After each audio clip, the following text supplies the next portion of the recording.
Mendekithia ma watho mweru wa kahua kaunti-ini ya Kiambu ni kugacirithia muturire wa arimi aingi mwena ucio kuona riu matigocoka kuhinyiririo ringi thuguri-ini ya kahua gaka. Makiruta mawoni mao megimainie na mendekithia ma watho uyu mweru, arimi aya nimaugite nimanyitite mbaru mendekithia macio kuria maugite ni marumbuitio na njira igwete. Ndekei tumitikire na tuge biru ethie na mbere ka tugithondeka hanini ni hau ha cooperative. Ni sawa.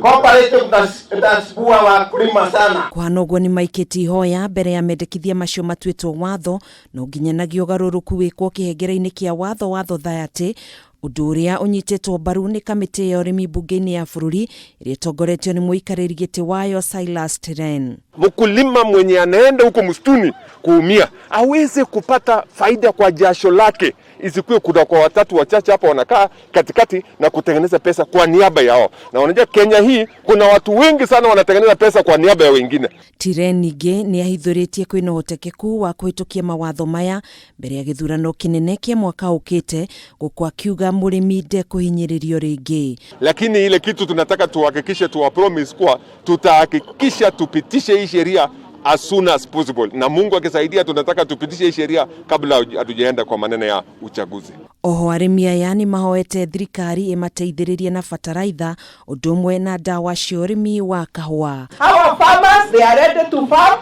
lakini tumefungwa, hatuna pesa ya kuweka mbolea, fertilizer na kunyunyuzia dawa. Handu-ini ha Kameme TV, njitagwo Gathoni Wang'ang'a. Nzuri kabisa na wakulima